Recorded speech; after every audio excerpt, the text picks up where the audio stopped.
Saya kelihatan ya kuliah kelima ya, etika dan filsafat. Ada ya? Kelihatan, Prof. Prof. Ya, Prof. Nah, ada ya. Nah, ini dulu kita lihat ya. Sebelum kita membahas tentang filsafat ilmu komputer yang ini, yang tadi ya. Nah ini sebelum kita membahas yang ini, ini agak panjang ini sebetulnya filsafat ilmu komputer ini. Itu di bab 6 ya.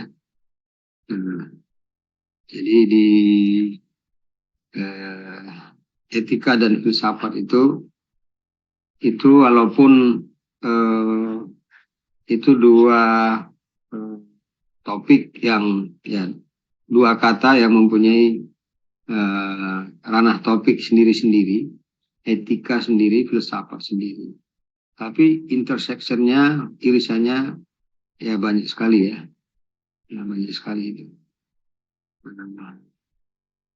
Lihat tentang filsafat ya. Jadi kalau filsafat itu kan berasal dari suatu ilmu pengetahuan yang menyelidiki tentang hakikat segala sesuatu untuk memperoleh kebenaran ya. Jadi itulah filsafat. Jadi kalau orang yang sudah berpikir filsafat, filosofi, maka arah pikirannya itu adalah arah kepada sesuatu kebenaran, itu aja. Nah, jadi oleh karena itu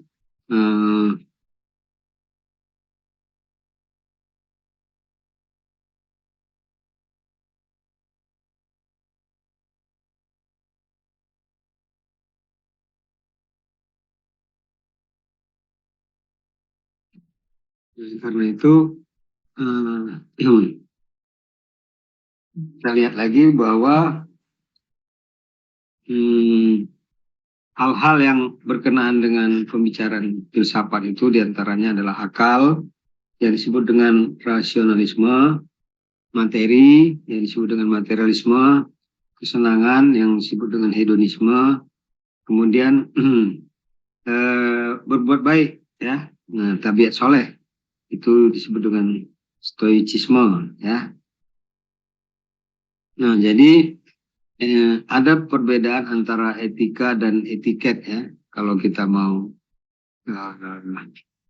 jadi awal-awal kuliah kan sudah saya sampaikan bahwa filsafat itu terdiri atas dua kata sebetulnya, philo dan sophia ya. Philo itu cinta, sedangkan sophia itu kebijaksanaan. Jadi kalau perpaduan antara keduanya, kebijaksanaan itu artinya sesuatu yang lahir dari cara kita mengambil keputusan. Itulah yang disebut dengan kebijaksanaan. Nah, jadi kalau cara kita mengambil sesuatu untuk keputusan, disertai dengan rasa cinta, ya, tidak dengan rasa benci, maka akan lahirlah keputusan kita itu, keputusan yang mengandung filsafat, ya, keputusan yang mengandung kebenaran. Nah, kemudian di dalamnya tentu ada etika, ya, tentu ada etiket, ya. Nah, etika dan etiket itu ada bedanya, ya. Jadi sehari-hari kita selalu memakai kata-kata etika dan juga memakai kata-kata etiket. Nah, supaya tidak salah kaprah, ya tentunya ini harus kita luruskan ya. Etika itu apa, etiket itu apa. Nah, etika itu berarti moral, ya. Sedangkan etiket itu berarti sopan santun gitu.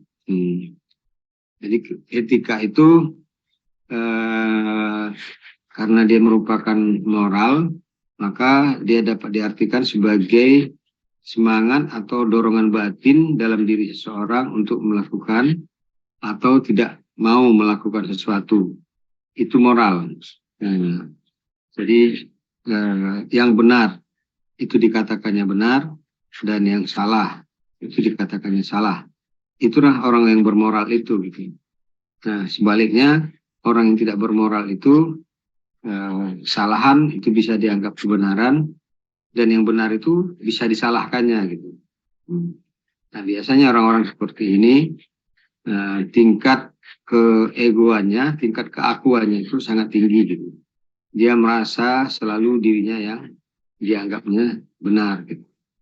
Nah, saya kalau menurut definisi moral di sini, ya saya mengatakan bahwa contoh orang-orang seperti ini adalah contoh orang-orang yang kehilangan moral, gitu ya. Jadi dia tidak punya semangat untuk melakukan atau tidak melakukan. Ya, dia akan melakukan kalau batinnya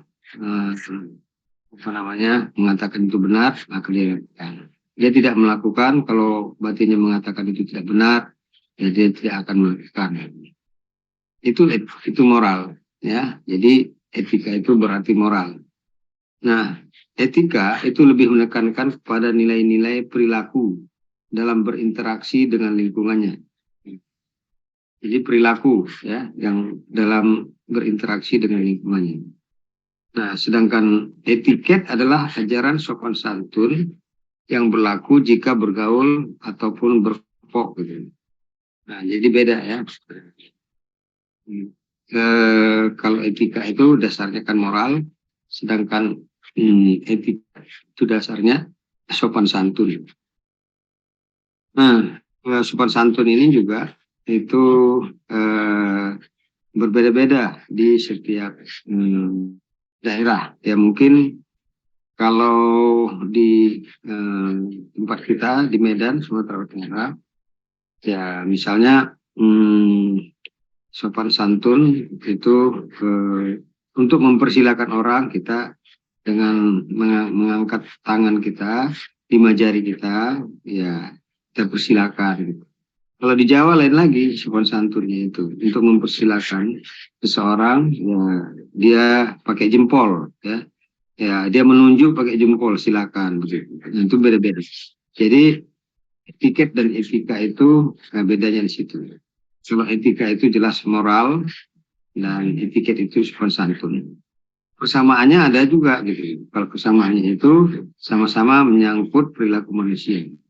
Sama-sama mengatur perilaku manusia ya secara normatif, artinya memberikan norma bagi perilaku manusia, apa yang boleh dilakukan dan apa yang tidak boleh dilakukan gitu.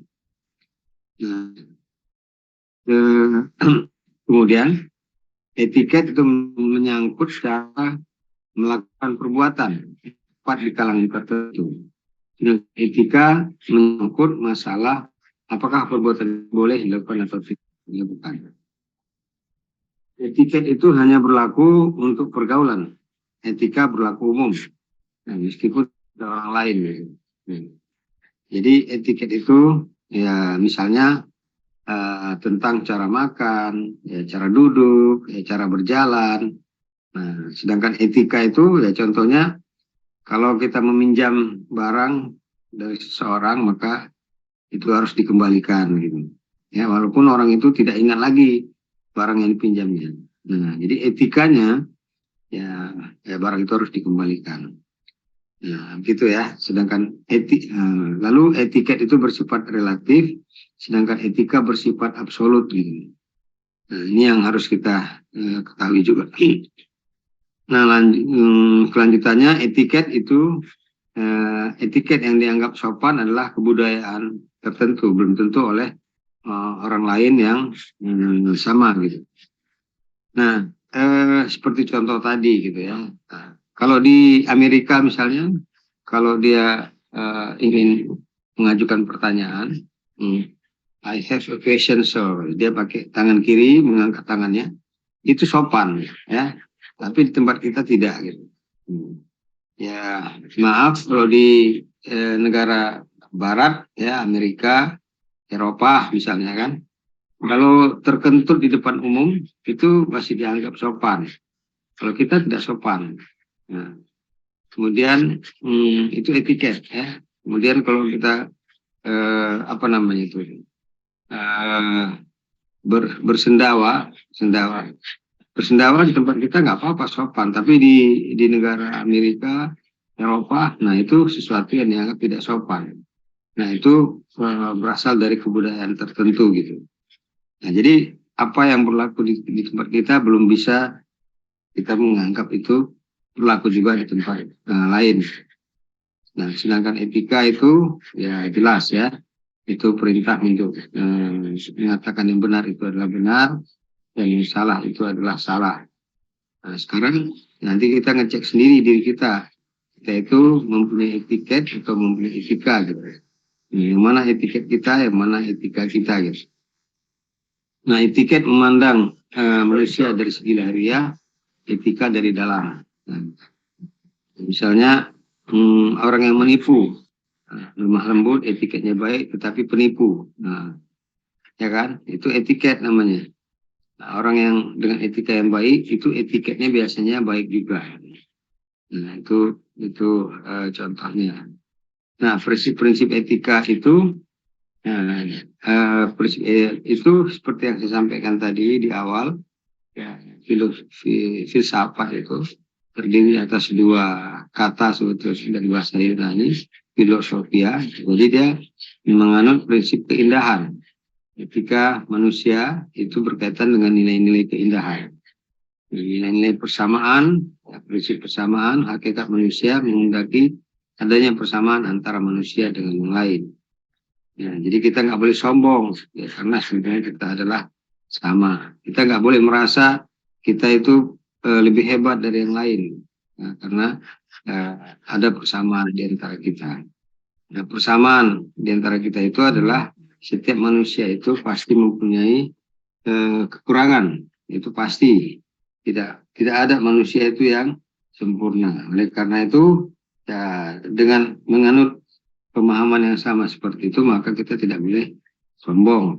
Nah, memang kenapa ilmu filsafat itu atau filsafat ilmu itu adalah induk daripada segala ilmu. Nah, ini bahan kuliah yang lalu gitu. Ya karena sepintar apapun kita, kalau kita tidak mempunyai etika, tidak mempunyai etiket, maka kepintaran kita itu tidak ada manfaatnya kepada yang orang lain gitu. Sedangkan seindah-indah kehidupan itu adalah ya kalau diri kita itu bisa memberikan manfaat pada orang lain. Nah, prinsip kebaikan. Prinsip kebaikan itu adalah segala sesuatu yang menimbulkan pujian. Nah, itu prinsip kebaikan. Manusia misalnya, kebaikannya ada di tatanan sosial, ilmu pengetahuan, agama, dan lain sebagainya. Nah, mengapa kita harus belajar filsafat? Yaitu satu, untuk mengetahui sejak kapan munculnya ilmu pengetahuan. Nah, kemudian agar mampu berpikir secara sistematis, kritis untuk memperoleh kebenaran. Nah, itulah kita harus belajar filsafat gitu ya. Nah, pengertian filsafat itu seperti yang saya sampaikan tadi berasal dari bahasa Yunani, yaitu filosofia, cinta, sofia itu kebijaksanaan atau kebenaran. Jadi filosofia itu adalah orang yang mencintai kebenaran, sehingga berupaya memperoleh dan memilikinya. Indah betul ya, filsafat itu. Makanya orang-orang yang mempunyai filsafat itu, setiap bahasa yang keluar dari lisannya itu indah kita dengar. Nah, setiap langkahnya itu auranya itu senang kita melihatnya. Setiap keputusannya itu ya kita senang menerimanya karena bisa memberikan manfaat kepada yang lain gitu. Coba bayangkan kalau diri kita itu setiap kita bercakap orang sakit hati gitu. Ya, setiap kita bicara ya orang itu menjauh dari kita. Nah, setiap kita melangkah, kesan langkah kita itu adalah langkah yang tidak bersahabat gitu. Ya, ditegur nggak mau gitu misalnya. Itu langkah kita. Nah, itu jauh dari hidup yang mempunyai filsafat, ya kan. Jadi kita selalu menyatakan diri kita itu adalah yang paling benar. Nah, padahal ya kebenaran itu sangat relatif di mata manusia. Oleh karena itu kita jangan menganggap diri kita itu yang paling benar. benar, tolok ukur yang benar itu adalah kebenaran itu sendiri gitu. Apa arti yang benar itu? Nah, sumbernya itu adalah moral tadi gitu. Nah, itu dari sisi kebahasaan. Kata filosofia juga itu ditransformasikan ke dalam berbagai bahasa. Dalam bahasa Arab itu disebut falsafah. Dalam bahasa Indonesia disebut dengan filsafat. Dalam bahasa Belanda dan Jerman disebut filosofi. Nah, filosofi. Nah, dari segi filsafat, ya sebagai ilmu, ya Plato menyatakan, ya di mana Plato ini seorang filsuf besar Yunani. Dia mengatakan filsafat itu adalah ilmu pengetahuan yang berusaha mencapai kebenaran yang asli. Karena kebenaran yang mutlak ada di tangan Tuhan. Atau dengan singkat dikatakan pengetahuan tentang segala yang ada. Itulah filsafat. Makanya di bahan kuliah yang lalu disebut filsafat itu induk dari pada segala ilmu, ya. Karena ya kita lihat aja sekolah pendidikan formal itu paling tinggi kan program doktor kan. Nah, program doktor itu adalah program pendidikan formal yang mengandung filsafat, ya, sehingga di luar negeri namanya gelarnya namanya PhD, PhD, ya, PhD. Nah, philosophy of doctor. Nah, kalau kita sama kita ya dokter saja gitu. D besar R kecil ya tempat kita. Nah, padahal ya sebetulnya seorang dokter itu harus sudah harus sudah bisa menjadi seorang filsuf gitu. Ya, nah, jadi singkat kata pengetahuan tentang segala yang ada itulah filsafat. Nah, Aristoteles yang murid dari Plato, dia mengatakan filsafat itu adalah ilmu pengetahuan yang mengikuti kebenaran yang terkandung di dalamnya ilmu metafisika. Ya, metafisika itu adalah ilmu fisika yang ilmu alam yang kita pandang dalam dimensi-dimensi lain. Nah, yang manusia tidak bisa berada di dimensi itu gitu. Nah, kemudian filsafat itu juga mengandung logika, mengandung retorika, bahkan mengandung politik, sosial, budaya, dan estetika. Itu menurut Aristoteles, ya. Nah, nanti itu boleh dibaca dari rujukan-rujukan buku yang lain, ya barangkali lebih kurang sama, ya, karena ya handout ini juga diambil dari beberapa sumber yang ada ini. Ada lagi filsuf besar yang beragama Islam, Al-Farabi, ya. Beliau dapat gelar ya sebagai Aristoteles yang kedua. Dia mengatakan bahwa filsafat adalah pengetahuan tentang yang ada, nah, menurut hakikatnya yang sebenarnya. Nah, gitu ya. Jadi adalah pengetahuan tentang yang ada, bukan pengetahuan tentang yang tidak ada. Nah, tapi pengetahuan tentang yang ada menurut hakikat yang sebenarnya. Nah, yang ada itu artinya yang terlihat di mata kita, yang bisa kita rasakan, yang ada ruang waktunya dan sebagainya. Itu yang ada.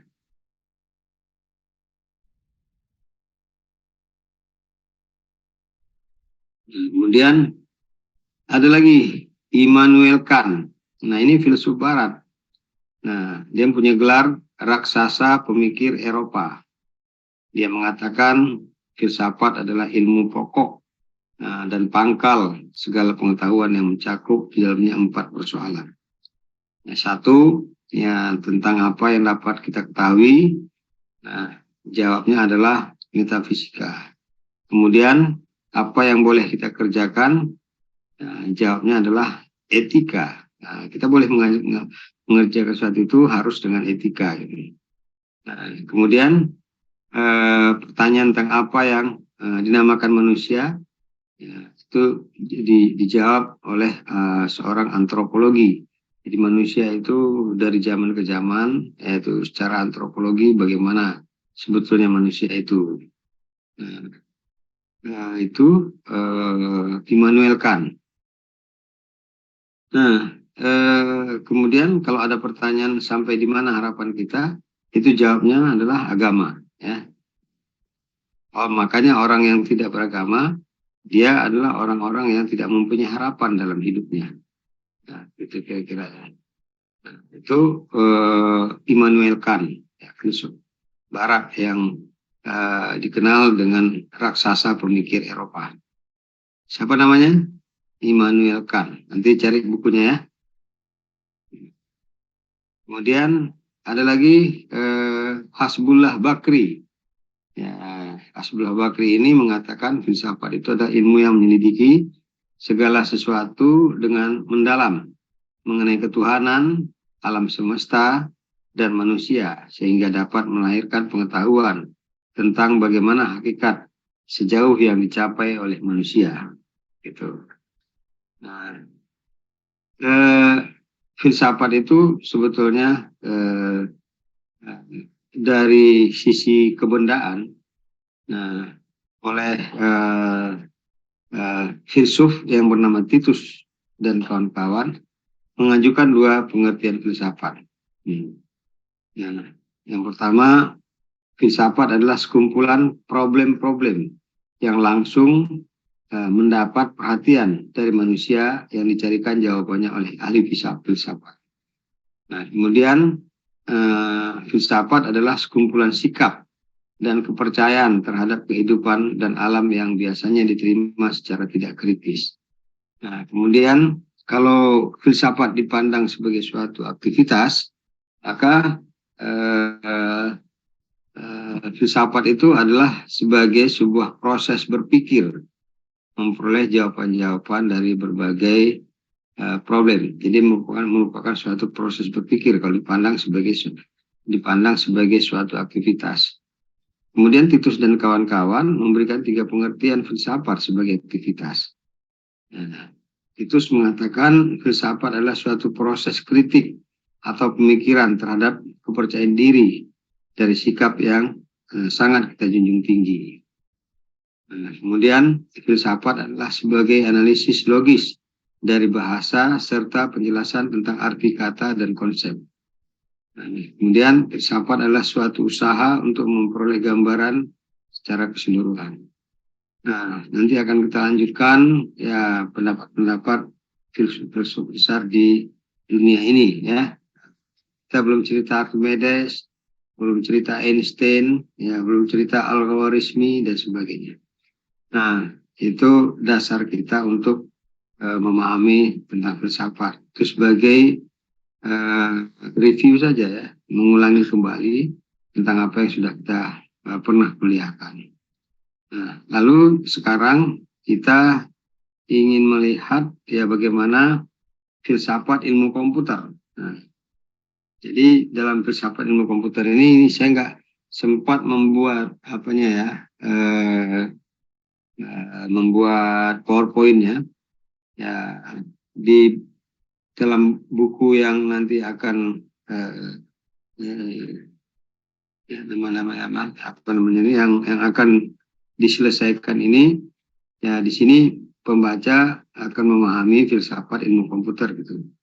Nah, sebagai pendahuluan ya tentunya ini tadi yang sudah kita sampaikan ya tentang dasar-dasar filsafat itu, asal-asal filsafat ya.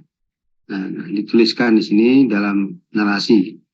Nah, berpikir filsafat adalah berpikir dengan ketat mempertimbangkan penalaran atau penarikan kesimpulan secara berhati-hati ya. Jadi betapa hebatnya kalau kita sudah bisa nuansa-nuansa filsafat itu melekat dalam diri kita. Ya, karena kalau sudah melekat dalam diri kita, maka kita akan menjadi orang yang bisa memberikan manfaat kepada orang lain, ya. Bisa orang-orang yang sudah mempunyai filsafat dalam kehidupan dirinya, Soalnya ketika dia ada itu menyenangkan, ya, menyegarkan. Ketika dia tidak ada di tempat itu, orang-orang kecarian, ya.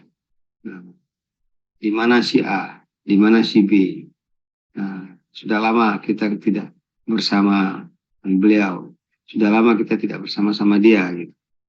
Nah, kalau dia ada di sini, ya menyegarkan, gitu. Nah, itu orang-orang yang berpikir filsafat. Jadi dia apa namanya? Kalau nuansa-nuansa filsafat sudah melekat dalam diri kita, kemanapun kita berada, maka kita akan bisa memberikan manfaat kepada banyak orang. Nah, macam-macam ya, ketika belajar, ketika makan, ketika diskusi, ketika olahraga, ketika jalan-jalan, dan sebagainya. Ya. Nah, ini pengantar di dalam bab 6 ini ya. Nah, kemudian masuk langsung kepada kaidah filsafat ilmu komputer. Nah, filsafat ilmu komputer itu ya kata ilmu berasal dari bahasa Latin juga, yaitu scire. Ya, scire yang berarti mengetahui. Ya, komputer memiliki arti sebuah mesin yang dirancang untuk melakukan perhitungan atau komputasi. Dan ilmu komputer merupakan ilmu pengetahuan, ya, yaitu pengetahuan yang telah diuji kebenarannya, ya, melalui metode ilmiah yang objeknya adalah komputer digital dan fenomena di sekitarnya sebagai pemroses atau pengolah dan penyaluran informasi dan sebagai studi tentang algoritma. Itulah ilmu komputer. Nah, sementara filsafat adalah sesuatu pemikiran manusia untuk memahami hakikat dari suatu kenyataan, untuk memperoleh kebenaran, makna, tujuan, serta nilai-nilai untuk mengetahui sedalam-dalamnya tentang sesuatu objek yang ditelaahnya. Jadi, filsafat ilmu komputer itu sesungguhnya adalah pemikiran yang sedalam-dalamnya untuk memperoleh kebenaran, makna, tujuan, serta nilai-nilai ilmu komputer bagi kehidupan manusia. Nah, teman-teman mahasiswa sekalian, nah itu apa namanya pengantar umum dulu ya tentang filsafat ilmu komputer gitu. Nanti di sini di bagian-bagian akhir dari filsafat ilmu komputer di bab 6 ini kita akan lihat sejarah ilmu komputer. Nah, akhirnya kita akan melihat ya macam-macam ya. Ya ada sistem jaringan saraf tiruan ya, dan bagaimana dia bisa memberikan suatu penyelesaian masalah dengan sistem jaringan saraf tiruan ya, bagaimana metode-metode lain yang bisa memberikan apa namanya suatu model kebenaran ya, di dalam komputasi ya, seperti itu gitu. Nah, setiap orang itu mempunyai ketertarikan di dalam menekuni bidangnya sendiri-sendiri. Nah, kalau sekarang mahasiswa berada dalam studi program doktor ilmu komputer misalnya, ya maka setiap mahasiswa mempunyai ketertarikannya sendiri-sendiri. Ada yang tertarik di bidang networking, ada yang tertarik di bidang apalagi namanya image processing, ada yang tertarik di bidang pattern recognition, ada yang tertarik di bidang data mining, dan lain sebagainya gitu. Nah, lalu ketertarikan itu boleh saja ada ya di setiap kita. Nah, tetapi ketertarikan itu harus disertai dengan filsafat ya. Nah, kenapa kita tertarik dengan permasalahan itu? Apa yang membuat pemikiran kita itu bisa memperoleh kebenaran di situ gitu? Apa maknanya? Apa tujuannya? Serta apa nilai-nilai ilmu komputer? bagi kehidupan manusianya. Ya, nilai-nilai keilmuan data miningnya, nilai-nilai keilmuan neural networknya, nilai-nilai keilmuan image processingnya bagi kehidupan manusia. Itulah baru kita bisa mendapatkan filsafat ya dalam ilmu komputer. Nah, bagi mahasiswa yang sudah terpikir ya nggak usah dulu yang sudah menelaah, yang terpikir aja dulu. Ya, dia mau buat apa, lalu untuk apa yang dibuatnya itu bagi kehidupan manusia. Itu artinya yang dipikirkannya itu sudah mengandung filsafat. Itu kira-kira ya. Nah, karena buku ini masih dalam pembenahan, maka belum bisa saya bagikan ini ya pada mahasiswa. Tapi mahasiswa boleh menelaah kajian-kajian filsafat ilmu komputer itu menurut cara pandang ketertarikan atau peminatan yang dimiliki. Nah, justru mahasiswa ini nanti akan saya beri tugas, yaitu membuat sebuah paper, kembangkanlah inovasi pemikirannya, mindsetnya, ya apa yang menjadi ketertarikan dalam bidang ilmu komputer dan bagaimana itu bisa bermanfaat bagi kehidupan manusia. Nah, kalau sudah dapat filsafatnya, ya itu Anda sudah bisa disebut sebagai seorang kandidat doktor gitu. Nah, karena sudah dapat filsafatnya, tinggal melakukan pengujian-pengujian dari asumsi-asumsi filsafat yang sudah distatementkan gitu. Nah, bisa ya kira-kira ya seperti itu ya. Makanya tadi saya mulai dari etika, etiket, ya kebenaran, ya moral dan sebagainya, ya sebagai reviewer daripada filsafat itu. Jadi setiap orang nanti harus bisa menjadikan ilmu komputer itu ya yang bisa memberikan manfaat pada orang lain gitu, pada masyarakat. Nah, sesungguhnya kalau itu sudah dapat, itulah yang disebut dengan novelty, ya, itulah yang disebut dengan luaran, ya. Nah, itulah yang disebut dengan kontribusi, gitu. Oke, kira-kira ya. Nah, kita buka bahan diskusi dulu. Boleh bertanya, boleh merespon, boleh memberikan pendapat, ya, boleh berkomentar apa saja ya. Kira-kira sekarang jam 9.36, kira-kira 15 menit. Kita boleh diskusi, silakan.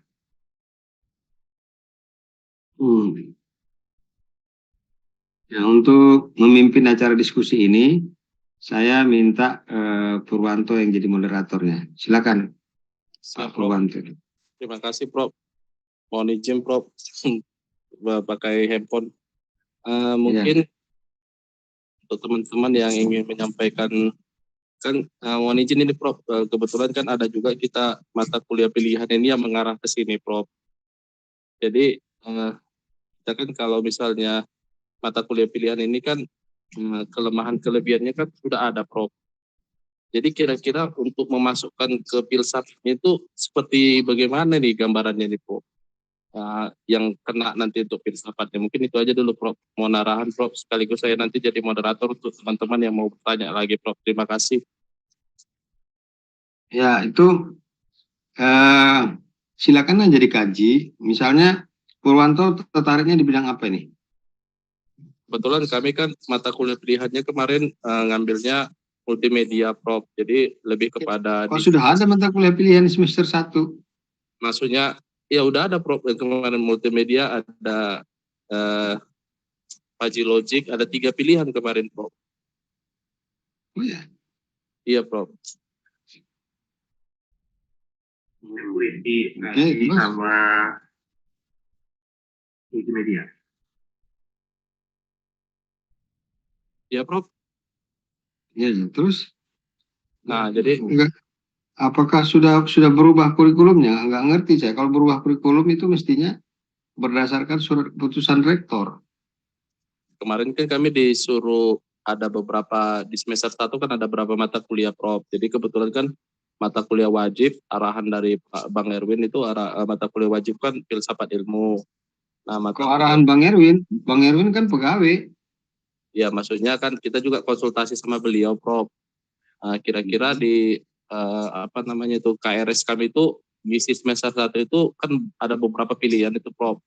Nah ini gimana gambarannya? Nah kebetulan ada beberapa beliau bilang kalau diambil semua nanti di semester 1 ini takutnya bentrok. Jadi silahkanlah kalau boleh sih ada pilihan batasan pilihannya Prof. Itu kemarin arahan beliau. Lihat aja kurikulum. Kurikulumnya mana? Minta sama Pak Poltak itu kurikulumnya. Kan ada kurikulum kita. Ya memang Nah, ada itu aja pada kurikulum. Siap Prof. Memang ada kami baca juga. Kalau di web memang ada MK pilihannya, Prof. Kalau kita lihat di web kurikulumnya, ada MK pilihan di semester 1-nya. Portal. Kalau ya yang penting kurikulumnya tidak boleh dirubah-rubah ya sepanjang ya belum ada peninjauan kurikulum gitu. Kalau sudah ada peninjauan kurikulum dan memang ada perubahan kurikulum harus berdasarkan surat keputusan rektor itu. Nah, tapi itu kita abaikan aja dulu perbincangan kita. Nah, kita kembali ke substansi yang kita bahas dalam mata kuliah filsafat ilmu ini. Nah, contoh ya Purwanto aja dulu ya. Apa yang menjadi ketertarikan Purwanto di dalam bidang komputer ini? Dan apa yang diharapkan gitu ya, yang dicita-citakan gitu kira-kira. Jadi mohon izin Prof, kemarin kan kami juga melihat-lihat juga nih jurnal atau tulisan sebelumnya. Jangan kami. Saya mau tanya Purwanto aja dulu. Ini sebagai satu contoh. Nah. Karena lebih sopan kalau kata kami, Prof. Oh, ya, maksudnya kami itu sendiri. Iya, gitu, Prof. Oh, dalam bahasa Indonesia kami itu banyak, jangan. Iya, siap, Prof. Jadi kebetulan saya aja lah, Prof ya. Jadi kebetulan saya perhatikan ada kelebihan kekurangannya. Nah, jadi saya kepikir nih barusan nih, Prof. Kira-kira kalau kata-kata isi dari filsafat ilmu ini di mana nih yang mau dimasukkan di tulisan ini, karena di tulisan itu kan cuma tertulis kelemahan kekurangannya, terus apa solusi yang ditawarkan terhadap jurnal-jurnal yang ada. Mungkin mohon arahan lah saya Prof secara apa itu kira-kira di mananya lah yang nanti yang saya pertanyaan saya belum terjawab dengan jelas ini. Purwanto itu ketertarikannya bidang-bidang komputer itu apa gitu? Digital sinyal, Prof. Sinyal digital. Sinyal digital? Iya, yang multimedianya kan subbagiannya kan tuh ada nanti digital signal processing, Prof. Oh, gitu. Jadi gini ya, di digital signal processing itu di dalam telaah kurikulum bidang informatika dan komputer itu tidak ada. Signal digital itu adanya di jurusan elektronika, elektro. Saya juga dulu pernah mendapatkannya itu karena saya di fisika. Saya pernah mendapatkan itu dulu pada waktu magang di ITB. Ya, digital signal processing itu lebih ke mikroelektronika. Jadi bukan ke bidang ilmu komputer. Jadi ini yang harus tahu dulu ya, ilmu komputer itu bidangnya apa-apa aja gitu ya. Ya ini harus lurus dulu ini pemikirannya ya. Ini akan kita lanjutkan minggu depan lagi khusus tentang ilmu komputer aja dulu. Ya. Ilmu komputer itu apa aja sih? Nah, digital signal processing itu bukan dalam ranah computer science, bukan dalam ranah informatika, tapi dalam ranah mikroelektronik. Apapun ya elektronik. Ya. Jadi saya ya wajar saja kalau Purwanto itu belum bisa mendapatkan sesuatu pemikiran yang bersifat filsafat dalam bidang ilmu komputer gitu. Nanti coba dari bacaannya khusus tentang ilmu komputer saja. Siap Prof, nanti saya berusaha beradaptasi dulu Prof. Terima kasih banyak. Ya, dia beradaptasi tadi. Ini S2-nya apa ini? S2-nya teknik komputer Prof. Tapi kan betul, kan ternyata benar. Nah ini jangan diarahkan ke situ ya. Nah boleh aja teknik komputer, tetapi harus ada di persoalan-persoalan komputasinya gitu. Ya. Siap Prof. Memang kita di sini di program S3 ini boleh menerima calon mahasiswa dari berbagai bidang ilmu, misalnya matematika, elektronika, fisika, statistika, itu ya, selain bidang S2-nya di rumput ilmu informatika sendiri, seperti misalnya sistem informasi, teknik informatika, atau ilmu komputer gitu kan, atau teknologi informasi, ya itu kan memang berada dalam rumput ilmu komputer gitu. Tapi juga di sini bisa menerima yang tadi itu, termasuk Purwanto bisa diterima di sini karena kayak dekat-dekat ya, nyerempet di situ. Jadi bidang ilmu manajemen nggak bisa masuk di sini, apalagi di bidang ilmu hukum nggak bisa, bidang sastra Inggris nggak bisa, ya kan? Bidang akuntansi nggak bisa masuk kemari gitu. Nah kayak gitu ya. Nah jadi ini nanti tolong di apa ya? Ya semangatnya itu saya hargai. Siap Prof. Coba ditarik benar ada dalam rumput ilmu komputernya gitu. Nah, sebagai moderator bolehlah ya memimpin diskusi ini. Bapak ya silakan ya, saya coba mendengarkan aja. Baik, terima kasih Prof. Mungkin karena kita ini kemarin ada 3 pilihan mata kuliah, jadi ya mohon izin, siapa tahu ada teman-teman yang sudah punya diskusi untuk mata kuliah masing-masing, misalnya itu di Faji Logic, kemudian di internet security ya kemarin itu, sama di multimedia. Kalau di multimedia tadi udah dapat nih kesimpulannya bahwa itu kalau bisa direvisi dulu. Nah untuk teman-teman yang 2 lagi, 2 mata kuliah pilihan ada nggak yang kira-kira yang boleh kita share di sini atau yang mau ditanya sama Prof-nya? Kami persilakan lah. Mungkin dari perwakilan Kak Puji. Kak Puji ya satu ya kali ya. Izin Kak Puji yang untuk dari kemarin dapat ngambil Faji ya Kak ya? Faji Logic ya? Enggak Bang, saya ngambil information system. Nah, information system. Nah, berarti untuk dari Faji Logic si Kak Dewi ya? Bukan ya? Bu Dewi sama juga Pak. Oh, Mangpur. Berarti sama siapa yang mohon izin lah, atau siapa perwakilannya lah dari Komting aja lah, lebih apa dari ketua grupnya masing-masing lah. Kalau misalnya ada yang mau di-share setelah pertemuan sampai pertemuan 5 ini, siapa tahu kita bisa dapat pencerahan kira-kira filsafat ilmunya itu di mana yang bisa kita dapat dari judul yang mungkin yang sudah jadi di depan mata lah yang mau kita kerjakan. Saya persilakanlah dulu teman-teman, siapa tahu ada yang mau di-share sama kami juga supaya kita bisa mengarahkan seperti kami lah, misalnya di multimedia itu bisa mengarahkan mana sih yang disebut dengan filsafat ilmunya yang akan kita tulis itu. Terima kasih.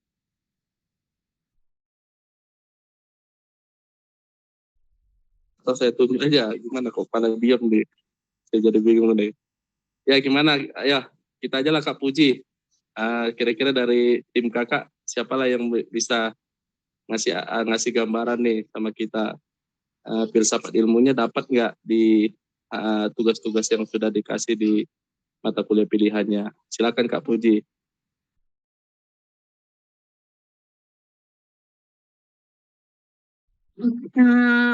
Oke Bang, kalau di kami mungkin ya di IS itu selama ini kami masih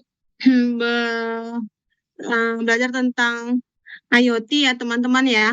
kemarin mungkin bagaimana sih informasi itu dari awal sampai akhir, bagaimana supaya informasi itu apa ya, nangkepnya informasi itu sampai ke tangan yang tepat gitu ya. Jadi mungkin filosofinya kali itu tadi gitu. Kalau misalnya apa saya bilangnya, informasinya itu Tepat guna ya. harus memang bisa kita manfaatkan dengan sebaik-baiknya gitu.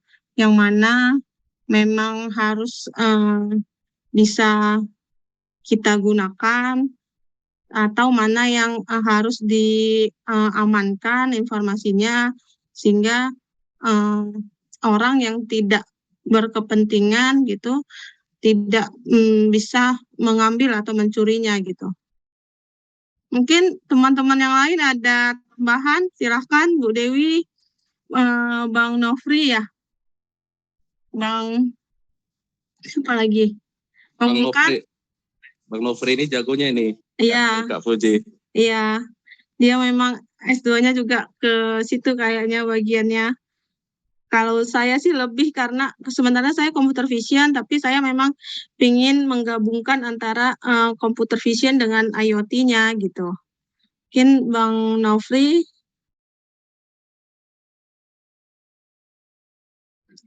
Bu Dewi? Ayo Bang Nofri, mari. Ayo dijawab tuh Kak Fujinya.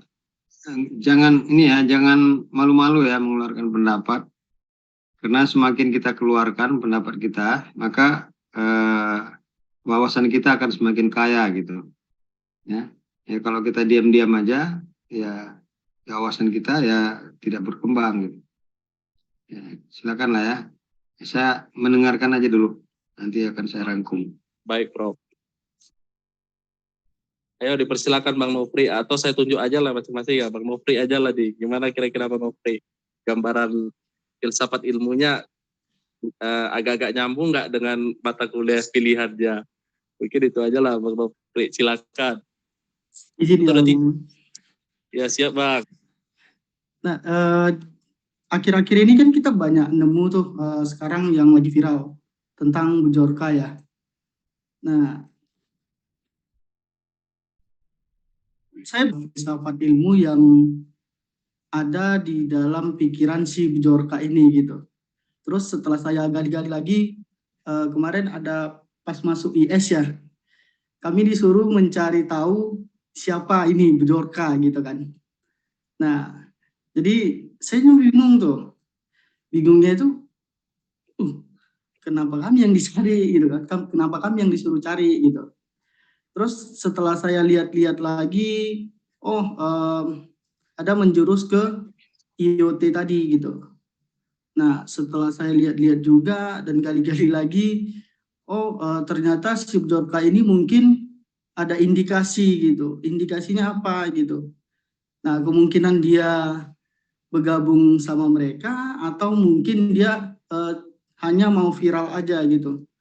Nah, kebetulan kita masuk filsafat ilmu ya, tadi Prof bilang juga di bagian ilmu komputer itu harus secara ada kesimpulan atau output yang mungkin diterima gitu. Sebenarnya kalau di saya itu di peminatannya itu ya, saya mau lihat apakah di IS ini bagaimana pola pikir orang itu ketika melakukan sesuatu hal dan menunjukkan bahwasanya oh ini aku loh, oh ini aku loh gitu. Nah biasanya kan banyak orang yang begitu Bang. Nah jadi saya mau lihat aja seperti itu gitu tentang filsafatnya tadi gitu. Gitu aja sih Bang pertanyaannya Bang. Oke, terima kasih. Nanti Prof ini katanya tadi mau nyimpulin nih dari semua apa kita. Jadi saya pilih-pilih aja lah. Menurut Kak Dewi, Bjorka itu gimana Kak Dewi? Silakan. Ya, terima kasih Bang Pur. Dengar suara saya ya? Dengar Kak. Oke.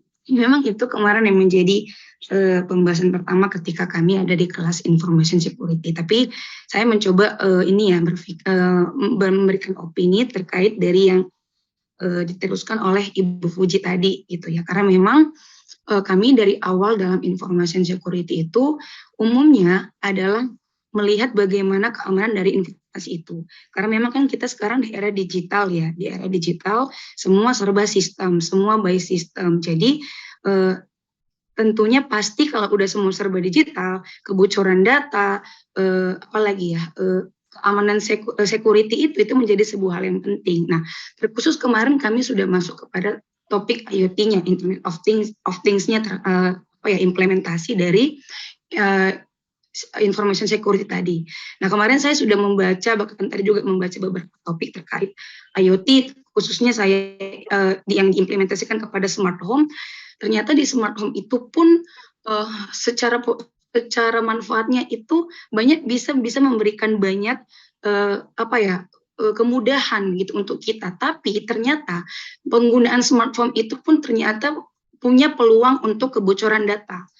Jadi information security juga di situ diperlukan dengan kuat juga. Nah, coba tadi saya melihat lagi membaca referensi apa aja sih analisis risiko yang sering terjadi, risk analisisnya untuk security-nya di smart home itu gitu. Nah, banyak ternyata. Bisa dari pencurian pada fisik gateway-nya, fisik sensornya, mungkin akses tanpa izin pada sistem gateway-nya juga. Dan tadi kalau nggak salah dalam sebuah penelitian itu ada sampai 23 atau 24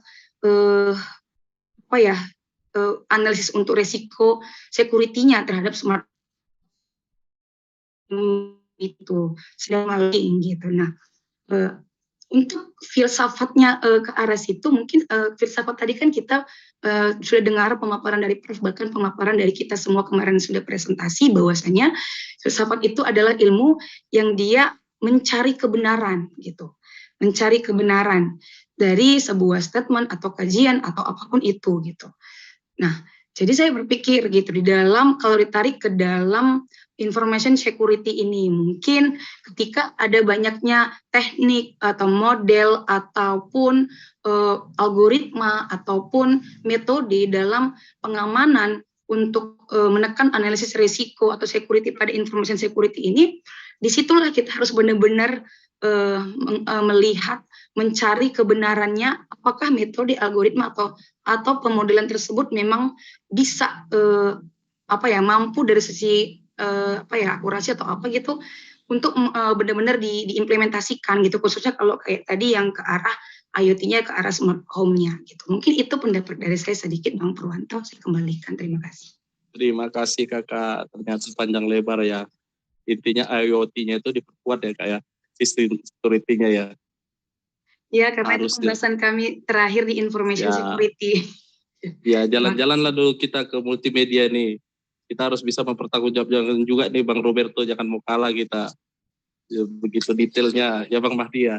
Kira-kira Bang Mahdi izin sama Bang Roberto, apa yang bisa kita kemukakan gambarannya terkait filsafat ilmu ini di di mata kuliah pilihan kita. Kami persilakanlah untuk Bang Mahdi duluan lah.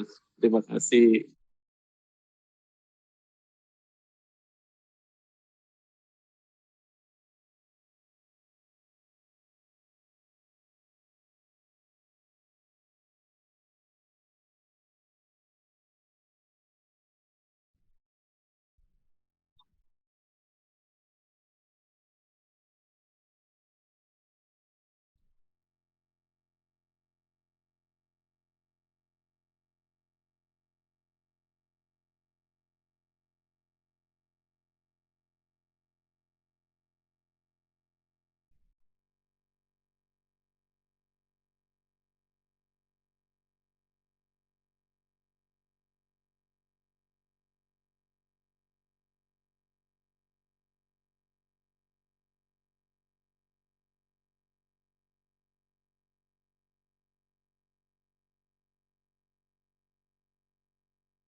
Terima kasih Bang. Tadi saya bisa dapat tarik benang merahnya bahwa pada akhirnya harus ada sistem pendukung keputusan tadi Bang, SPK-nya.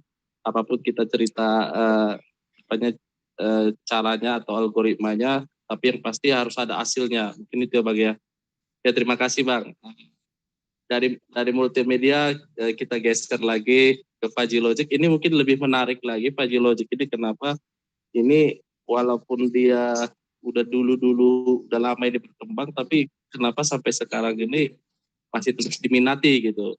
Nah, terkait dengan filsafat ilmu yang kita pelajarin hari ini, ada nggak kira-kira yang menjadi pencerahan atau bisa menjadi masukan buat kita semua dari 6 pertemuan ya sampai dengan hari ini, bisa nggak kita tarik untuk merancang sebuah paper lah kita katakan terkait FajiLogic, tapi tidak ibaratnya keluar jalur dari filsafat ilmu. Jadi artinya kita buat satu judul tapi bisa kena ke semuanya gitu.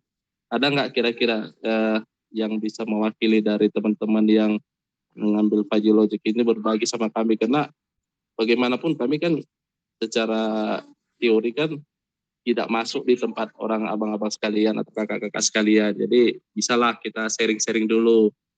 Kira-kira ada nggak nanti benang merahnya ke filsafat ilmu. Kami persilakan siapa nih kira-kira ketua grupnya. Terima kasih. Yang mau berani lah maju tampil di depan. Kami persilakan. Terima kasih. Terima kasih Bang Purwanto. Dengar suara saya? Dengar. Oke. Siap. Ya, dari kami, saya mewakili aja nih, nanti boleh teman lainnya. Di Faji ini kita bicara pastinya kumpulan dari beberapa problem ya. Dari S1 kita, S2 kita, bahwasanya problem itu, arti Faji itu kan berarti abu-abuan dia ya. Logika abu-abuan dengan punya beberapa problem titik yang kita kaitkan dari beberapa model yang ada. Salah satu contohnya menggunakan model satu dia Sugeno ataupun menggunakan Mamdani, yang dimana keilmuan yang istilahnya di besar ini adalah SKR atau mengetahui itu mendapatkan luaran yang optimal, sehingga titik-titik yang kita hitung itu dari titik 0 ataupun menuju 1 yang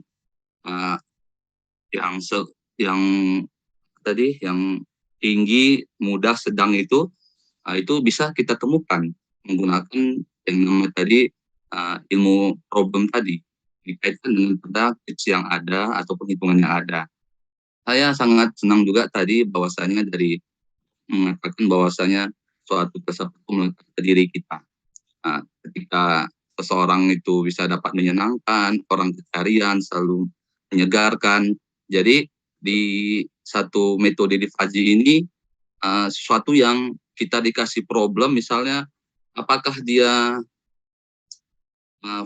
apakah istilahnya miskin atau dia kaya, apakah dia lulus atau tidak lulus, ataukah dia nilainya sedang-sedang. Nah, di sini kita mencari bahwasanya apa yang menjadi luaran-luaran yang terbaik. Jadi ketika kita melihat bagaimana hitungan-hitungan itu menjadi satu problem, di mana suatu sikap yang kita ambil yang nanti antara saya dengan teman-teman lain yang ada di kelas itu kadang tidak sama. Kadang 0,1, 0,1, 0,12, ada 0,125 gitu. Kadang intinya tetap ujung-ujungnya kalau nggak 0 ya 1 di dalam satu logika. Jadi problem itulah yang kita menjadi kepercayaan kita, sehingga inilah yang saya temukan dalam satu pembelajaran logika. Ini itu dari saya, Pak Purwanto. Terima kasih. Terima kasih Bang Diar. Jadi untuk ke filsafat ilmunya kira-kira kemana Bang yang kita harus telusuri atau terus kita kejar gitu? Kadang nggak bisa dikasih gambaran sama kita Bang Diar. Terima kasih. Ya, tadi problem, cerita problem ya. Jadi mungkin larinya ke problem yang dimana itu problem itu kita temukan apakah jadi nilai yang mudah, sedang atau dari tinggi gitu, sehingga titik itu nggak dapat pasti. Kepercayaan itu kan tadi kayak bahwasanya itu jangan kita terlalu percaya, terlalu yakin. Kita menemukan satu titik yang dimana titik itu yang kita temukan, tapi jangan juga kita merasa jadi itu benar gitu. Itu kira-kira Pak Menggur. Siap Bang. kita udah dapat juga titik terangnya bahwa dari problem tadi ya Bang, permasalahannya ya, supaya bisa dicari solusinya ya.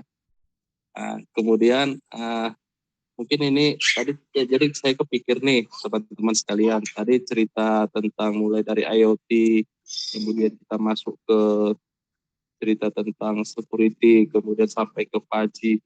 Mungkin benang merahnya dari ilmu komputer tuh pada prinsipnya adalah kita menemukan satu metode ya, satu metode bagaimana supaya kita itu bisa bekerja secara, kita katakanlah secara benar, kemudian bisa terarah, kemudian bisa dapat seperti kata Bang Tiar tadi, ada 0,0 sekian.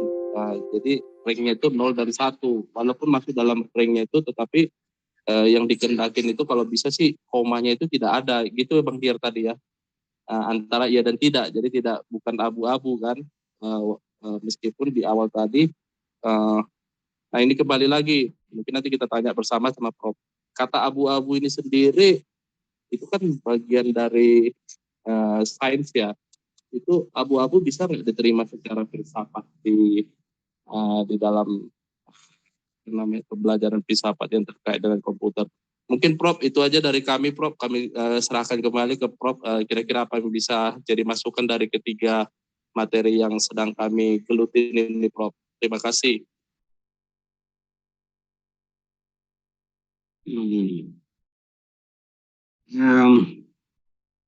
Sebetulnya saya bukan menginginkan apa yang kalian dapatkan dari mata kuliah pilihan yang kalian ikuti, kayak gitu ya. Yang saya inginkan itu apa yang sedang kalian pikirkan gitu, ya, yang sedang kalian pikirkan, ya, sehingga waktu diterima menjadi mahasiswa di program doktor ilmu komputer itu sudah kebayang, ya kan. Nanti saya akan buat sesuatu berdasarkan metode sistem jaringan saraf tiruan misalnya. Saya akan membuat sebuah algoritma penyelesaian masalah ya berdasarkan kaidah-kaidah image processing. Nah, itu bisa dikaitkan dengan multimedia misalnya. Seperti itu ya kan. Nah, ketika sudah diterima di program studi doktor ilmu komputer di USU ini, ya mahasiswa sudah bisa membayangkan nanti aku akan jadi doktor data mining gitu, ya kan. Nah, yang lain pula aku akan jadi seorang dokter bidang ilmu komputer dengan kajian information retrieval misalnya, ya kan. Nah, yang gitu-gitu yang saya inginkan gitu, ya. Jadi kemukakanlah itu ya di dalam ini ya,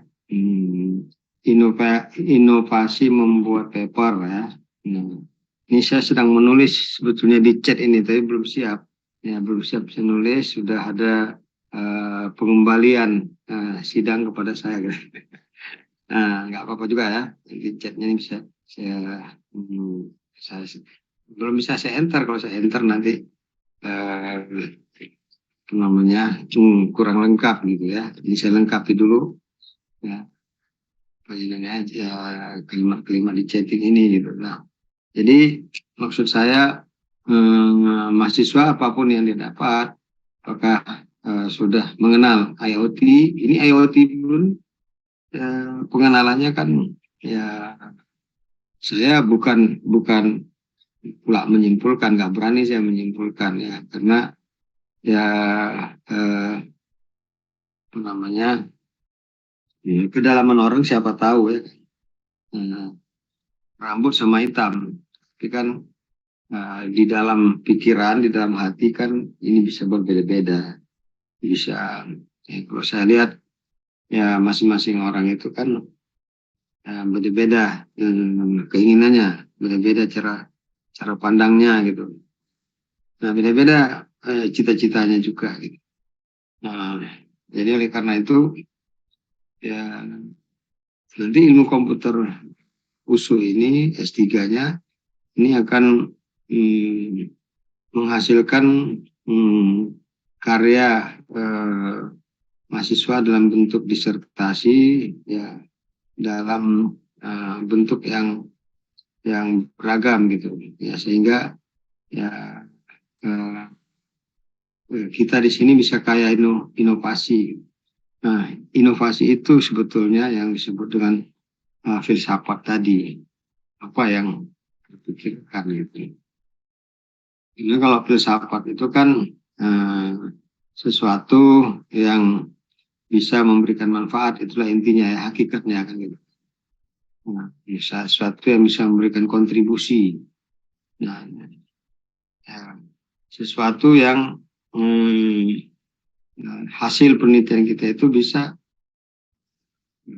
namanya bermakna gitu, bermakna dalam artian bermanfaat bagi persekitaran ya, lingkungan, dan juga bermanfaat bagi pengembangan keilmuan gitu. Nah, jadi kalau sudah ada itu, ya itulah novelty-nya. Makanya saya sebut tadi, kalau sudah ada itu dalam kepala masing-masing, ya mahasiswa itu sudah bisa disebut sebagai kandidat doktor gitu. Walaupun sebetulnya dari segi formalnya, ya kandidat itu kalau dia sudah menyampaikan seminar hasil, nah itu baru kandidat gitu. Karena nanti diuji ujian tertutup dan ujian terbuka gitu. Tapi kalau menurut kaidah-kaidah filsafat, kalau sudah ada kandungan-kandungan filsafat dalam pemikiran mahasiswa tentang apa yang harus dilakukan untuk penelitian disertasinya, itu sudah bisa disebut kandidat. Nah ini yang belum terlihat ya tadi ya, ini kan masih bercerita tentang apa yang didapatkan gitu, bukan tentang apa yang diinginkan. Nah ini saya yang ingin melihat itu mahasiswa itu sudah bisa menggambarkan apa yang diinginkannya nanti gitu ya, diinginkannya dan apa kontribusinya gitu kan ya, apa namanya, bercerita bebas aja dulu gitu ya. Tadi kan Purwanto sudah mengutarakan keinginannya, tapi sayang keinginannya itu di luar konteks computer science. Nah ini kan ya harus bisa kembali ke jalan yang benar gitu. Prof, izin Prof, sebenarnya ada sih tapi agak nggak tahu nih Prof ya, menyimpang atau tidak ya. Sebenarnya saya tuh pernah berpikir tuh Prof, karena kita kan bicara tentang komputer, karena baru-baru ini ada kejadian yang saya alami, itu bukan baru-baru ini sih, 1 tahun belakangan itu, bahwa ada beberapa teman yang security banknya itu bisa kebobol gitu. Jadi saya jadi tertarik ini, kenapa bisa security apanya ini bisa kebobol? Apakah karena digitnya terlalu sedikit? Ya kan kita kan gantry-nya kan 6 digit tuh. Apakah 6 digit ini bisa di-encrypt, kemudian bisa di-decrypt lagi balik menjadi, artinya kalau misalnya kita rubah menjadi karakter, apakah dari karakter itu bisa nggak berubah lagi dalam bentuk angka? Karena kan pada umumnya kan untuk nomor rekening bank itu kan dia dalam bentuk angka. Terus kemudian kalau saya ngambil dari filsafatnya, Prof, suatu saat ketika saya punya angan-angan gitu bisa menciptakan sesuatu itu, bagaimana kita posisinya sebagai konsultan yang memberi saran gitu. Apakah seharusnya orang yang kita katakanlah seperti bank gitu, mereka itu memakai security-nya itu seperti apa? Apakah ada, kan kalau kita lihat kan itu ada beberapa lapisan mereka untuk, artinya ya misalnya provider misalnya, mereka itu nggak pakai satu provider yang saya tahu, bisa jadi 3 atau 4 provider. Nah masing-masing provider ini kira-kira security-nya ini sudah menjamin nggak terhadap keamanan dari apa ini sendiri, apa namanya, transaksi, kan bukan hanya transaksi di bank saja, tapi kan transaksi kayak seperti di sosial media, di belanja online itu kan termasuk juga bahwa security-nya itu akhir-akhir ini kita dengar juga bahwa security-nya itu sering kebobol gitu. Nah, kebobolnya ini apakah di username sama password-nya kah, atau sampai masuk ke data-datanya. Karena kemarin saya juga konsultasi atau cerita-cerita juga sama teman-teman yang di Kominfo. Saya tanya itu kenapa bisa seperti ini, rupanya mereka bilang yang di encrypt atau yang itu hanya username sama password. Nama asli kemudian tanggal lahir itu nggak di encrypt, Prof. Mungkin itu juga jadi bahan masukan saya. Artinya ya mungkin ini agak salah kamar juga sih, Prof, sebenarnya. Belakangan ini baru saya sadar bahwa multimedia itu ternyata di dalamnya tidak ada cerita tentang security. Saya kirain security kemarin ya saya bisa arahkan apakah ini salah di filsafatnya atau salah melihat melihat mata kuliah. Itu aja mungkin, Prof. Terima kasih. Jadi nggak ada yang salah, Memang juga kita mau mencari ya mengeluarkan pendapat, nggak ada yang salah. Dalam ilmu filsafat itu semuanya kebenaran. Sesuatu yang salah dalam kaidah filsafat itu adalah kalau tidak benar gitu. Ya. Kalau mungkin kalau salah kamar itu boleh, tapi kalau salah dalam pengertian pekerjaan, ya nggak ada yang salah di situ. Ya, tapi masalah security juga itu tidaklah salah kamar kali gitu. Ya, itu udah mengarah juga ke kamarnya computer science gitu. Tapi kalau yang digital signal processing tadi itu memang salah kamar betul itu. Ya, itu nggak usah. Maaf, Prof, tadi. Maaf, namanya bukan ada yang salah di situ kan. Itu salah kamar itu kan bukan kesalahan gitu, ya kan. Itu tidak salah juga gitu. Ya salah kamar itu biasa lah ya kan. Namanya pun yang penting asal mau masuk kamar sendiri tiba-tiba udah sampai di kamar mertua kan. Itu kan salah kamar namanya. Mohon izin aja sama mertua. Salah masuk ini tuh. Siap, Prof. Saya masuk mau ke kamar istri saya, tapi kok masuknya kemari gitu, ya kan? Nah jadi oleh karena itulah saya ingin mahasiswa itu bisa memberikan inovasi pemikirannya dengan membuat sebuah paper ya harus template IEEE aja gitu. Atau juga ICAI kita kan ini mau seminar ya bulan berapa ya? Bulan 11 ya? Bulan 11 ya? Ya, Prof. Saya diminta jadi reviewer tapi belum ada dapat tugas sampai sekarang. Jadi belum tahu saya ada berapa jumlah paper yang diterima. Dari format itu pun boleh gitu ya template-nya. Tapi saya minta ya tulislah dalam bahasa Inggris saja langsung gitu. Jadi dari sekarang sudah bisa memulai menulis makalah dalam bahasa Inggris ya. Gitu aja. Jadi tugasnya adalah membuat paper ya. Membuat paper yang judulnya itu terserah apa saja, yang penting ada ya kamarnya itu ilmu komputer gitu. Nah kemudian kaitkan ya yang pertama judulnya itu dengan kaidah filsafat ilmu ya. Nah, contoh misalnya implementasi filsafat ilmu dalam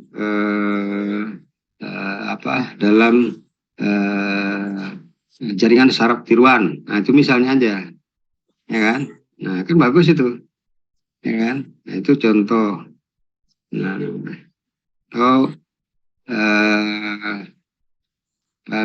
misalnya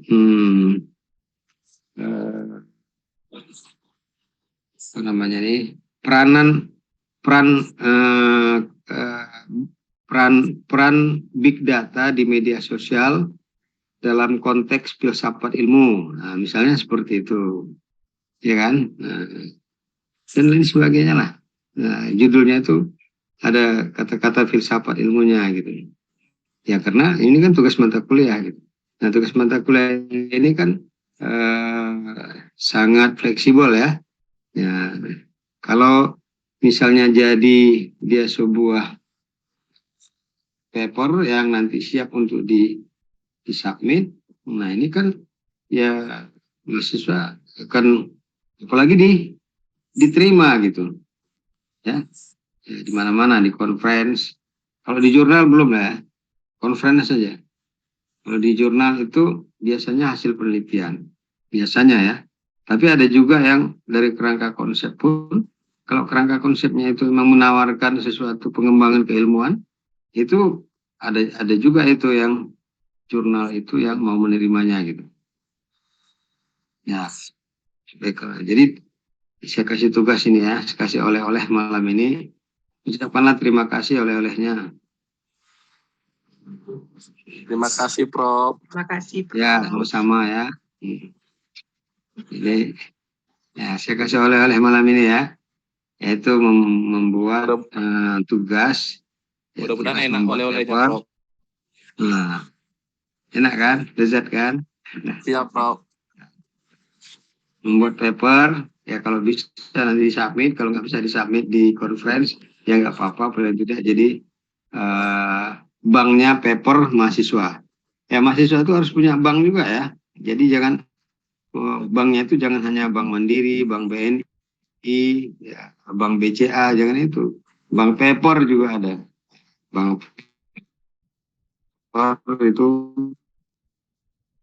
biasanya masih, ya mana tahu selama program S3 ini bisa menghasilkan sampai 10 paper misalnya kan. Dan 10 paper ini dijadikan satu misalnya, saling berkaitan satu sama lain, ya, sudah menjadi sebuah buku, ya kan?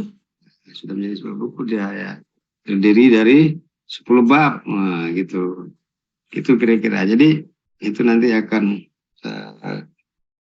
mahasiswa akan menjadi berkesan selama ya kuliah di program Doktor Ilmu Komputer USU ini gitu. Itu ya. Jadi buat paper dengan judulnya terserah, asalkan dalam kamar ilmu komputer gitu ya. Jangan dalam kamar ilmu yang lain ya. Nah, kemudian kaitkan judulnya itu dengan filsafat ilmu dan carilah rujukan-rujukan yang relevan. Kalau kaidah template paper dari IEEE biasanya 7 atau 8 halaman saja ya. Nah, kemudian tulis dalam bahasa Inggris ya. Kemudian itu diserahkan 2 minggu kemudian. Ada masalah? 2 minggu waktu yang cukup atau lebih atau kurang? Tawar lah, Ini Prof. cuma tugas mata kuliah gitu. Awal November lah, Prof, kalau boleh tawar. Ya, kalau mentawar menawar boleh juga ya, tapi 2 minggu deh. 2 minggu kan udah pas itu ya. Tadi mau saya buat seminggu, tapi seminggu saya nanti 2 minggu mungkin jadwal kita UTS ya, Prof? Iya, UTS, Prof. Makanya saya tadi minta tawar. UTS. Iya, Tanggal Prof. berapa tuh? Tanggal Tanggal berapa 24, Prof. UTS? 24, Prof. 24 apa? Oktober. Oktober. Oh iya. Minggu depan pertemuan keberapa? Ke-6, Prof. ke-7, Prof. Ke-6, minggu depan ke-7, ke-8 UTS, Prof. Puji udah buat itu semua Sudah, Prof. Udah ya. Nah, tolong screenshot. Iya. Tolong dibuat screenshotnya nanti ya, kasihkan ke saya ya. Iya, Prof. Cuman mungkin kalau yang untuk absen manual, paraf, kami kan juga ada absen manual, Prof, di kampus itu untuk berita acara di belakang para dosen, Prof? Perlu ya, Prof? Halaman Nah, kedua, Prof. nanti saya kasihkan tanda tangan digital saya khusus untuk Puji aja. Jangan dikasih sama Purwanto Siap, ya. Prof. Nanti kasih sama Purwanto dijualnya ke tempat ini ke Cibok. Ya, Prof. Baik, Prof. Ya Purwanto ya. Siap, Prof. Izin ya, nggak boleh dikasih sama Puji ya. Dan Apa, Prof? kecuali sangat. Jadi nanti saya kasih digital saya sama Puji ya. Siap, untuk Prof. melengkapi administrasi perkuliahan kita. Baik, Prof. Nah itu saja. Jadi kumpulnya sekarang tanggal 13, minggu depan tanggal 20.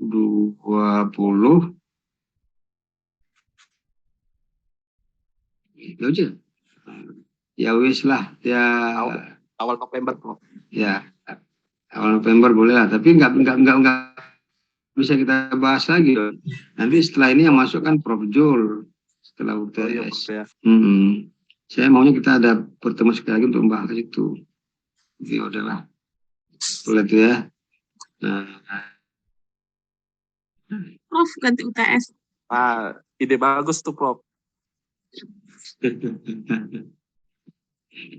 Itu kita tengok nanti ya. Nggak bisa saya pastikan sekarang ya. Kalau Dewi kurang setuju dia. Tawar-menawar tadi, Prof. Iya. Ya, nah kalau umpamanya cantik tugasnya, ya, wajar untuk disubmit ke paper, ini boleh ganti UTS gitu ya. Tapi kalau saya menilai ada yang cantik, ada yang kurang cantik, ya nanti ada yang lulus, ada yang tidak lulus pula, ya kan.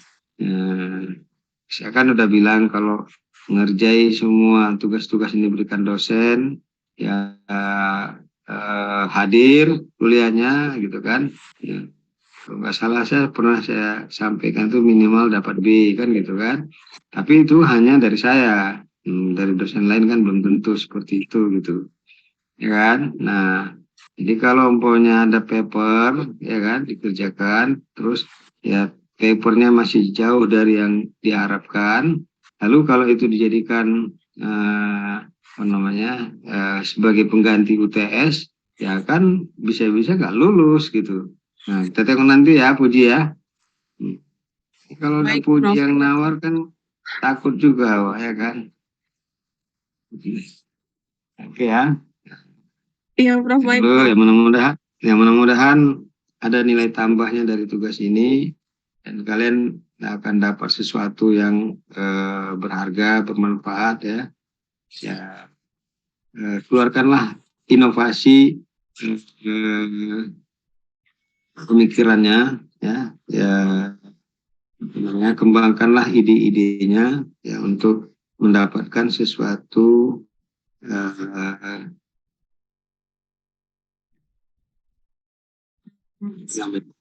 keilmuan dalam bidang komputer apapun itu gitu ya, mau sistem pakar, mau security, mau internet of things ya, mau intelligence system ya, mau data mining ya, mau business intelligence misalnya ya kan ada yang mengkaji tentang sistem informasi ya Puji ya.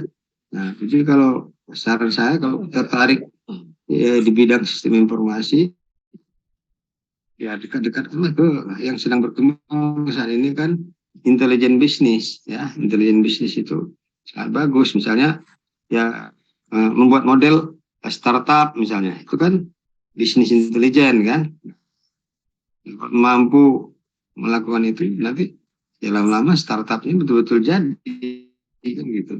Nah ya semacam Traveloka, apalagi tiket.com, apalagi nah, banyak sekali itu ya yang buatan orang Indonesia itu gitu. Gojek ya, Gokar dan sebagainya lah. Ya itu startup seperti itu kan. Itu sebetulnya adalah aplikasi yang mempunyai nilai jual. Nah sayangnya itu tidak dijadikan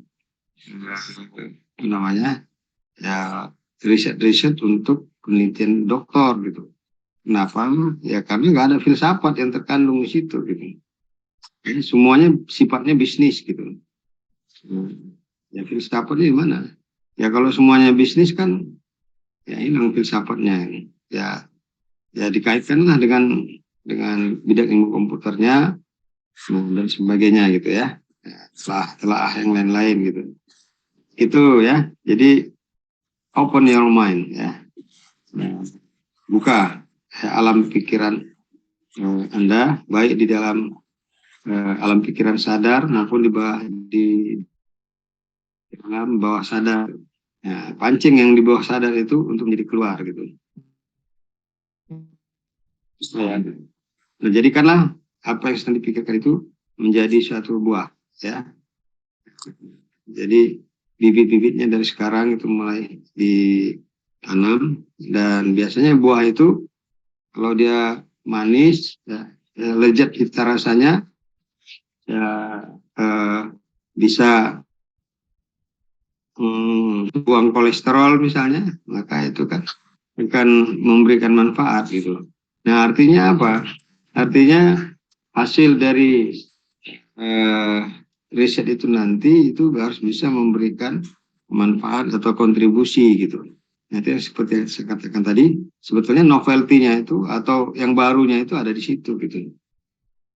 Jadi kalau S1 itu penelitiannya itu ya berkisar hanya menjawab pertanyaan what's the problem?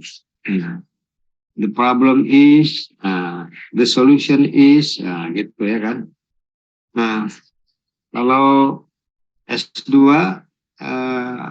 itu hasil penelitian itu cuma menjawab pertanyaan what's your contribution, ya, apa kontribusi Anda, baik bagi user maupun bagi pengembangan keilmuan. Nah, kalau yang S3 itu hasil penelitiannya itu harus bisa menjawab pertanyaan what's the news, what's your novelty, nah, gitu ya, apa yang baru gitu. Nah, yang baru itulah yang disebut dengan falsafah.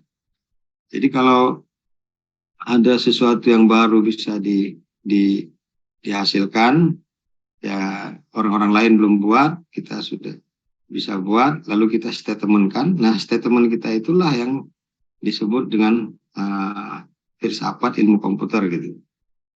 Itu ya. Jadi kita mulai dari pembuatan paper dulu ya. Nanti seiring berjalannya program pembelajaran ini tentunya nanti ada hal-hal baru lain yang menyertai mahasiswa untuk memperdalam keilmuannya sehingga filsafat ilmu komputernya itu akan menjadi lebih tajam gitu. Gitu ya dulu ya. Terima kasih atas segala perhatian. Mohon maaf atas kekurangan ya. Mudah-mudahan kuliah malam ini membawa makna yang berarti ya, yang bagi mahasiswa tentunya ini akan disebutkan manfaat ya. Ya, jangan lupa rujukannya itu ya, apa namanya, sumber pustakanya itu kalau bisa yang terkini ya. Kalau bisa yang 5 tahun, kalau nggak bisa yang 10 tahun juga nggak apa-apa ya. Supaya bisa diterima atau ketika kita submit di mana-mana ini bisa diterima gitu. Dan jangan lupa setiap paper itu harus menyertakan nama dosennya gitu ya. Nah, kalau ini tugas mata kuliah ya tentunya nama dosennya adalah dosen mata kuliah gitu. Ya, siapa dosennya di sini? Ya, dosennya misalnya ya tentu tim teaching ya.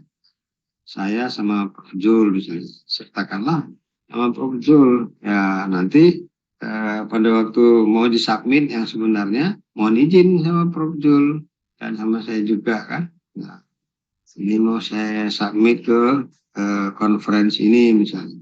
Itu ya, supaya beliau juga tahu gitu ya. Nah, Atau belum menyertakan nama Prof. Jul juga nggak apa-apa karena beliau belum masuk kan, dan sebagainya. Gitu ya.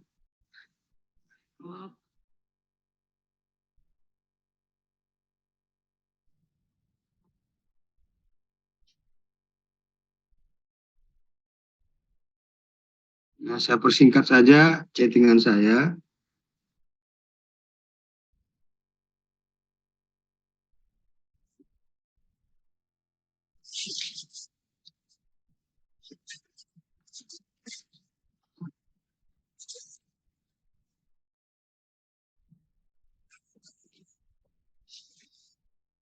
Nah, itu ya. Kita ini sudah ada di situ. Silakan di screenshot.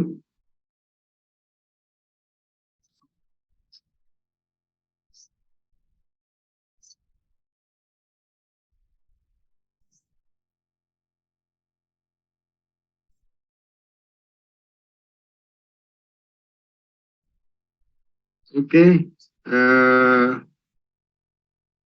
selesailah kuliah kita. Ya, mohon maaf.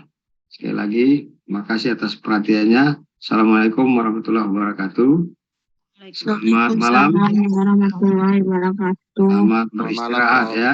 Waalaikumsalam Terima kasih, Prof. warahmatullahi wabarakatuh. Terima kasih, Prof. Terima kasih, Terima Prof. kasih. Sama-sama. Prof. Pamit ya. Iya, Prof. Ya, Prof.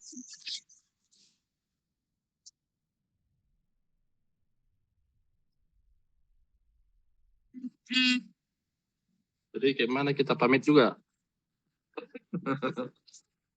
Bang doyong nih bang. Udah oyong juga ini. Oyong.